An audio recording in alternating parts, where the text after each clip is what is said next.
In today's video, we'll be comparing artist quality paints with their cheaper versions.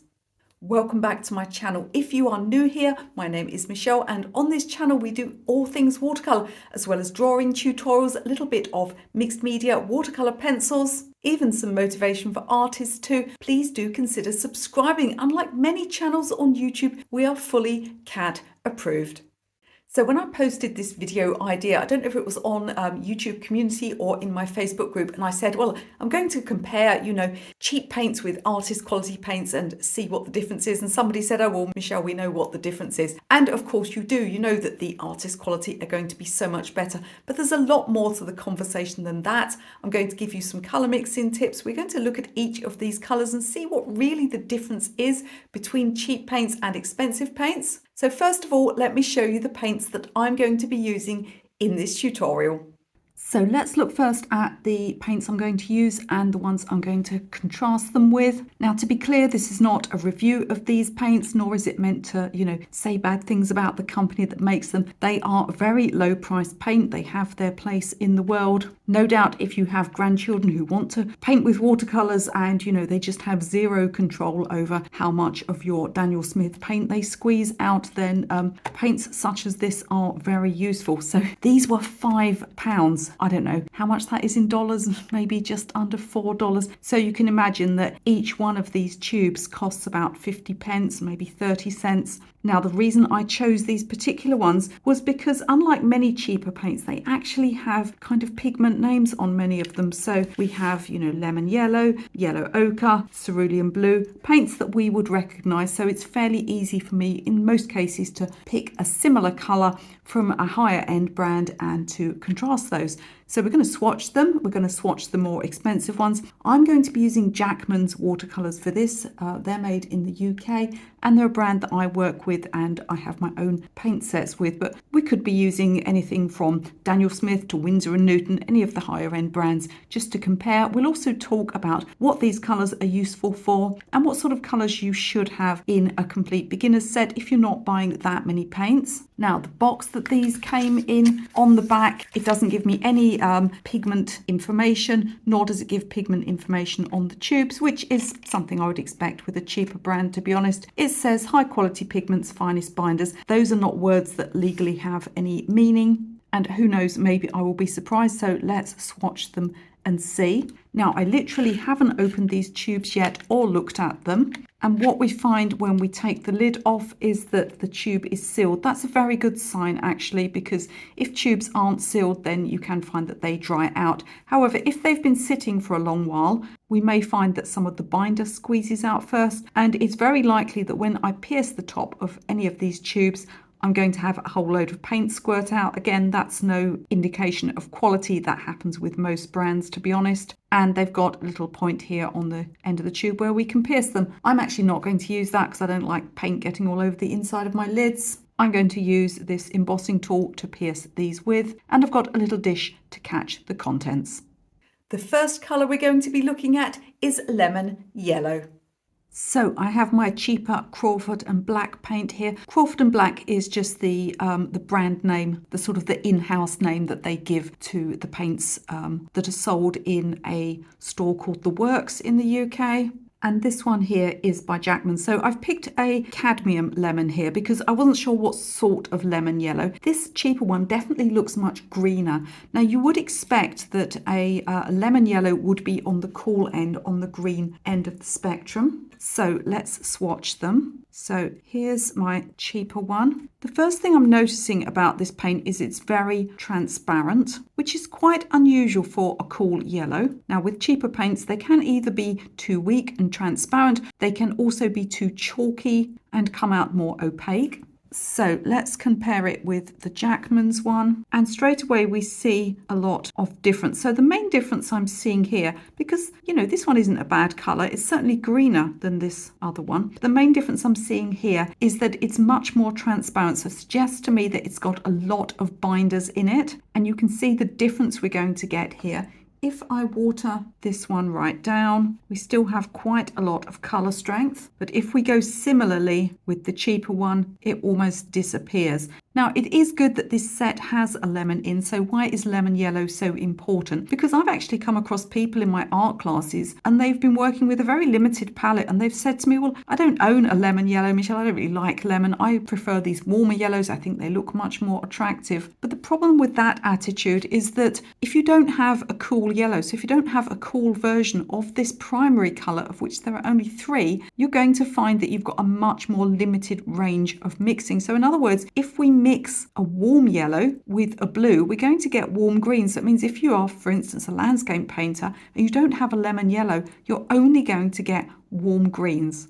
So I'll go back to my better paint here and I'll add a little bit of phthalo blue to it. And I only need add the tiniest amount before we make a really bright, vibrant green. I can also add to my lemon yellow a Pyrrole red, and now I can make an orange. Lemon is also a colour that I consider absolutely essential for mixing neutrals and skin tones, particularly cooler skin tones of the Caucasian nature. For warmer skin tones, you would want warmer yellows, but for Caucasian skin tones, for things like cream, beige, all of those neutral pale colours, and indeed some greys, a cool yellow such as lemon yellow is essential. If you don't have one in your set, I would certainly add one in.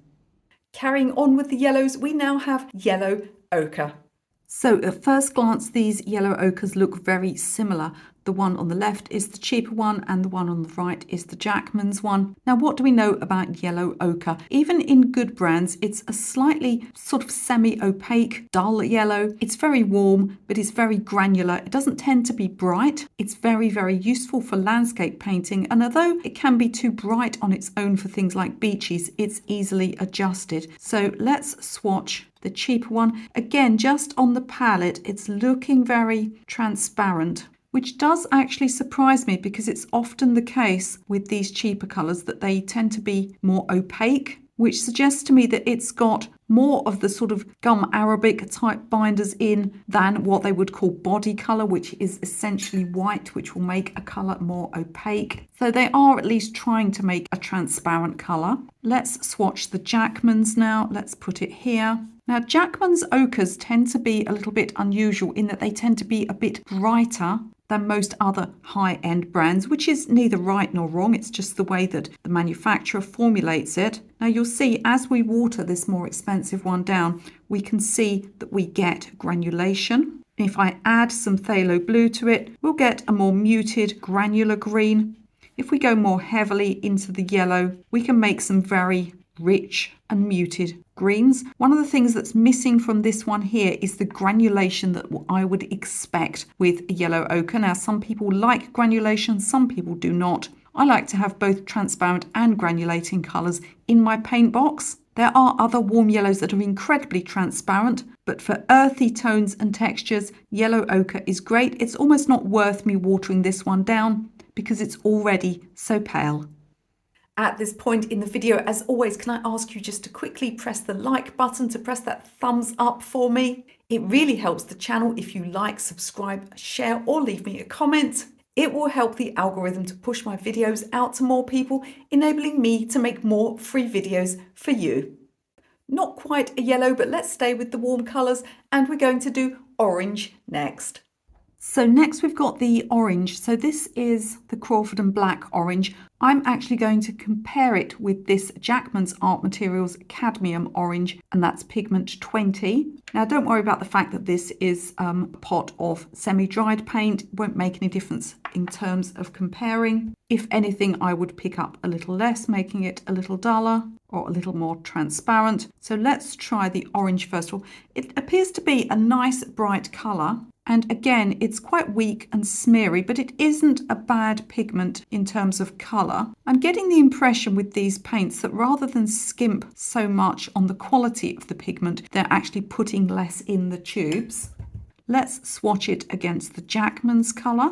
Now we can see the difference in colour strength. This is actually quite warm for a cadmium orange, by which I mean it tints slightly towards the red. I have a Talens Rembrandt colour that's more of what I would call, a fruit orange colour. So if I water this one down, yeah, this has definitely got a red tint to it. It reminds me rather a lot of a Winsor & Newton orange red shade that I have. because you can get oranges in all different shades. Now, orange is a secondary colour, so why would you need it in your palette? You can mix an orange, but it can be really hard to get a good bright orange just from mixing. Now, I've got some cobalt blue here, and orange is the opposite colour to blue. So orange can actually be very, very useful for neutralising or adding, just a touch of shadow to a blue. You can also, if you go more heavily into the blue and less of the orange, you can get some really nice sort of muted greys appearing. You can also mix incredibly warm greens from it by adding something like a phthalo. Quite intrigued to see what this next one looks like because it's just called Deep Red. So I hope at the end of that clip you didn't hear any beeping. If you did, it was because right at the end of when I stopped talking, my little timer went off, and that was just to tell me that the bread I am baking is ready. Now, when I squeezed out this cheaper colour, first of all, I wasn't sure what to expect. I thought it will either be some kind of cadmium red, a blood red if you like, or it will be some version of alizarin crimson, in other words, a pink crimson red. As soon as I squeezed it out, I saw that it looked rather pinkish. So the colour I've chosen to compare it with is alizarin crimson. Now, alizarin crimson is sometimes the only red in beginner sets. And to my mind, it's not the most useful red for mixing from, and even in good brands it can be rather dull. Now, I've got the Winsor & Newton, which is actually a very good one. I'm not even sure if I've tried this Jackman's one yet, or if I have, I don't recall. So let's swatch these colours out. So I'll put the cheaper one at the top. Again, the colour isn't bad at all. It's just very, very weak. It's got almost a sliminess to it, which would be suggestive of, as I said before, transparent binders rather than chalky binders, but probably too much binder. So let's try this alizarin. I've spilt some water on the paper here, so it may well bleed a little. And there we can see the difference in colour strength. So what would you use an alizarin colour like this for? Basically, it's a very good colour for flower painting. Now, you might get flowers that are really bright in your face pinks, but you also get some very soft roses. And you can see that when we water this colour down, it comes into its own. And we've got a rather lovely, soft, muted pink. Beyond that, if you're not a flower painter, if you only, for example, paint landscapes, I wouldn't say that alizarin is absolutely vital to your palette, but it is a very lovely colour, and we can see the difference here between the more expensive and the cheaper one. It couldn't be clearer. Next, we've got one of my favourite colours, Cerulean Blue. Cerulean Blue is one of my favourite colours, but it's also a rather tricky colour. It's also one of the colours, and I would include ultramarine in this, is one of the colours that tends to have very expensive pigment sources. So in other words, you really see the difference between an artist brand and a student's brand, or, a local shop, drugstore type brand. Whereas other pigments such as yellow ochre are not as expensive, so you may not see as much difference between cheap and expensive paints, but in cerulean you tend to really see it. Now, the one I've got here from Jackman's is only squeezed into this little pot because ages ago I had a tube of it, and basically somehow I got a hole in the tube and it all squished everywhere. I think I split the tube, probably just being heavy-handed and violent as usual. And so I dumped it into this little pot here. It was full up to the brim. I thought I'd never get to the end of it, yet I seem to be managing to use it up. So let's swatch these colours and talk about Cerulean Blue. So here is my cheaper version. Now, this is actually not bad. This is very bright and vibrant. In fact, it's so bright and vibrant, I'm almost certain that this is not a cerulean pigment, that this is a phthalo pigment. But nevertheless, they've not done a bad job with this one. It's pretty nice, pretty bright, make a nice sky colour. So there are a couple of pigments that make up cerulean, or that Cerulean Blue can be sourced from. I can't remember which one this one is because I haven't got the tube here. Oh, just squidged some more paint down there. So let's have a look at this. So we can see that not only is it a stronger colour, but it's less bright and it granulates more. Just going around that little bit that I spilt there. Now, that doesn't mean that it's a worse paint. As I said, I suspect that this one here has been heavily dosed with phthalo blue, or is entirely phthalo blue, which is a brighter, more turquoise pigment. So what would you use a traditional cerulean blue for? It can, of course, be used for skies. If it needs warming up a little bit, We can put a pink or a little bit of our alizarin in it, make it warmer. It can also, as you see, be used to make some beautiful soft lilac colours. It's also a fantastic colour for botanicals. It's lovely for creating really soft, delicate greens and grey greens. I'm just grabbing a little cadmium yellow here, and you see we get this beautiful, soft, granular green. These granulating colours can be beautiful as well as they dry. Look at how this lilac is drying. You can see that the pigments are actually separating out. That's because cerulean has large granulating properties. It has large pigments within it, which is causing it to separate from the pink and dry in tiny little grainy marks. But these are actually very, very lovely. Now, I guarantee this cheaper one won't do that. And that's because I'm pretty sure it's phthalo blue. But like I said, if you're buying this to paint with your kids or something, that's not a bad blue, is it? It's the first colour that they've had so far that I've been reasonably impressed with, although, as I said, it appears to have nothing to do with a traditional cerulean blue.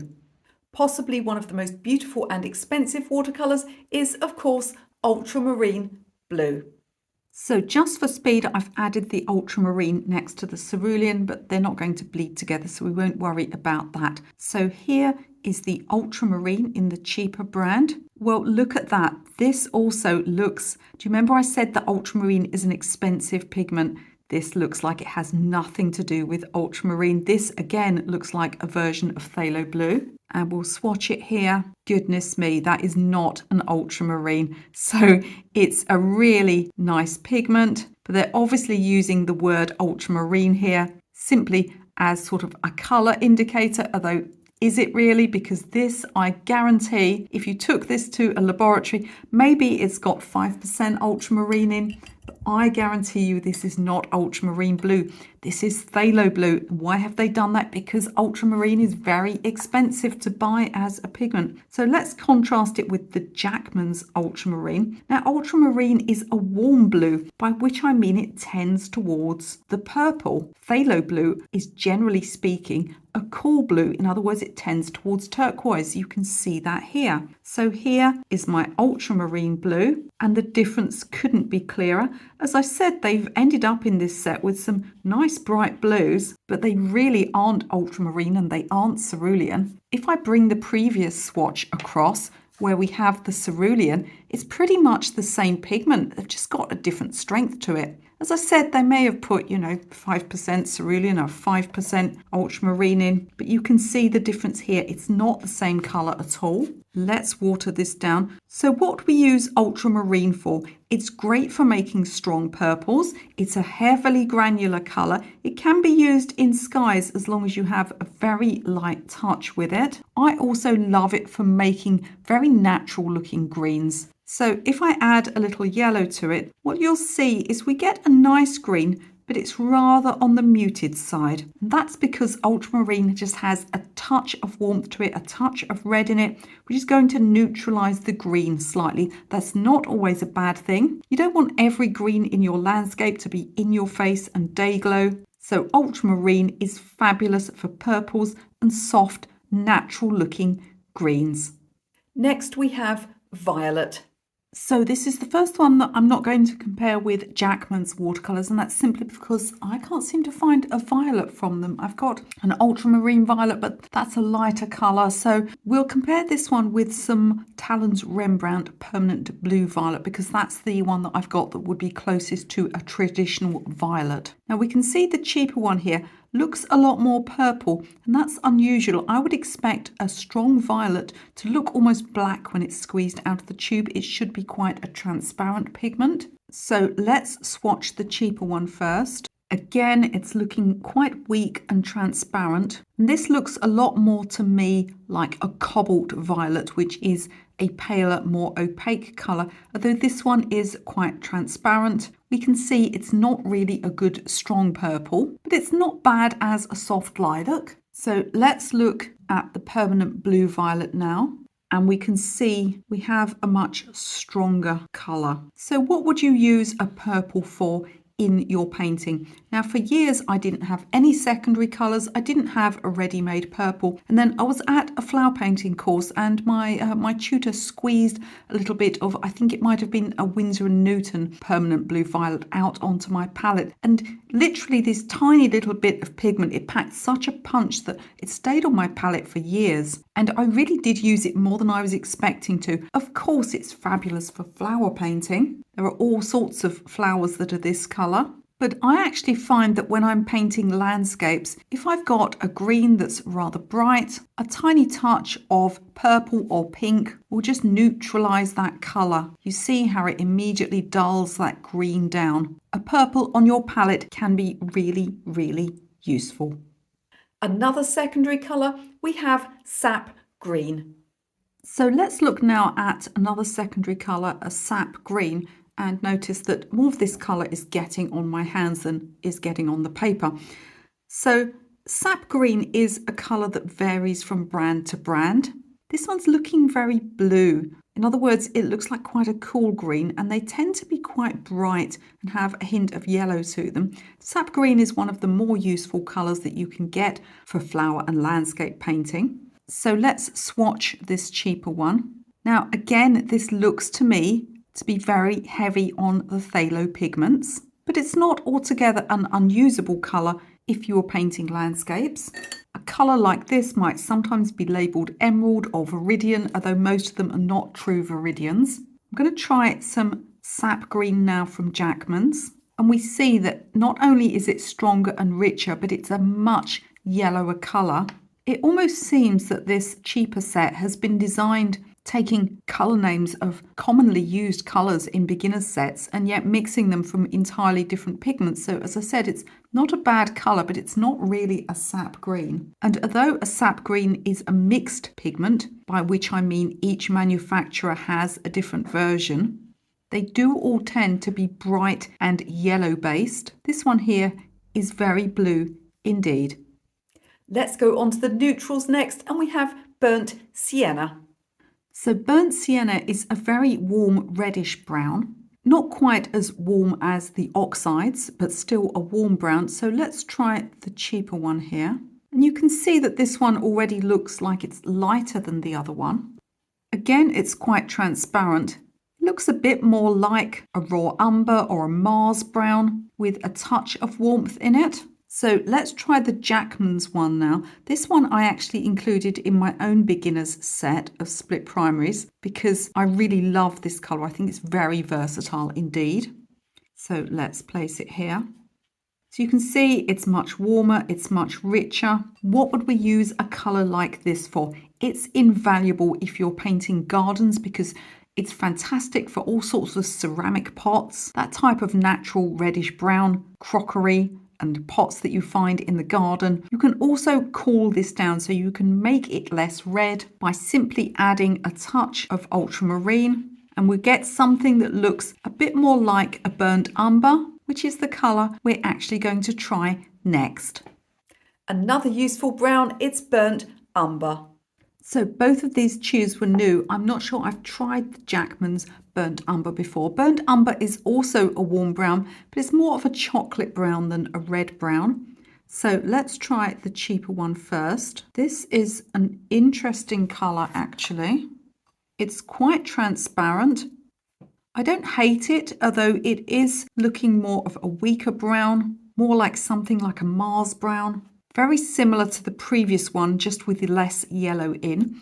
And now let's try the Jackman's colour. So this is really nice actually, and it's not too warm. One bugbear of mine is that they often put burnt umber in beginner's sets and it's often far too warm. People tend to use it for painting earth in gardens and it's really the wrong colour. So this one is warm, but it's not as warm as some I've seen. A dark brown like this is really, really versatile and useful. It can be used for dark tree trunks. Again, we can cool it down by adding some ultramarine. Ultramarine can be used to cool many browns down. You only have to be careful with some of the browns that have got a lot of yellow in because it could then turn green. But you can see we can make this colour here much cooler, and it's really going to be versatile for branches, tree trunks, actual patches of earth, things like driftwood. It's really important that you have a good brown in your set.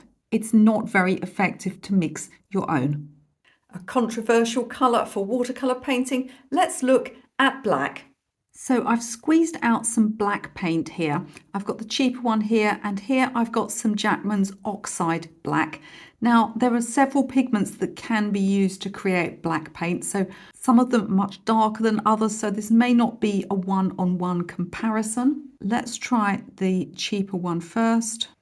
It's not bad at all. It is rather smeary and transparent, as all of the colours are, although if we painted it quite thickly, we can get it fairly dark. Let's look at the Jackman's Black.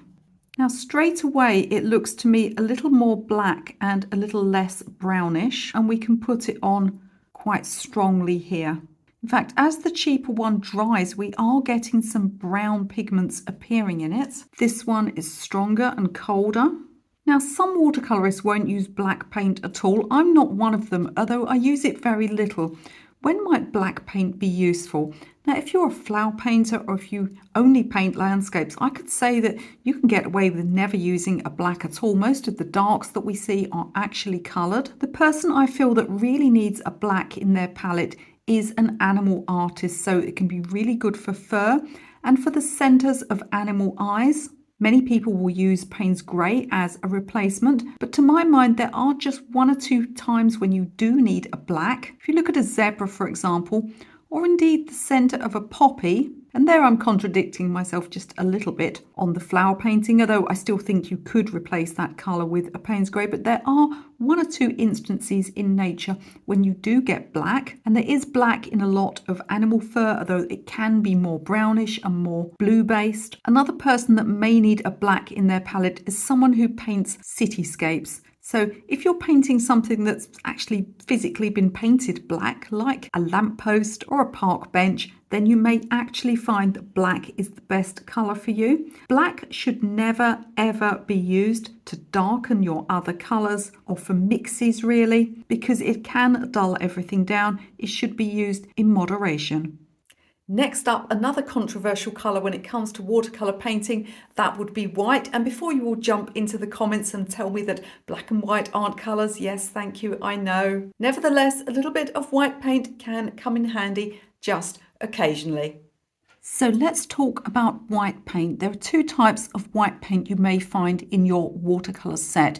You may find titanium white, or you may find zinc white, sometimes called Chinese white. The zinc or Chinese white is weaker and more transparent, and the titanium white, which is more often labelled gouache but is sometimes labelled watercolour, is much more strong and opaque. And for me, white paint being opaque, if I'm going to use a white at all, I want it to be strong and I want it to be opaque. Now, we can't test these by swatching them on white paper, but we can see how they go over the top of other colours. So let's try that first. I'm going to paint on top of this ultramarine here, and I'm not going to mix much water in at all.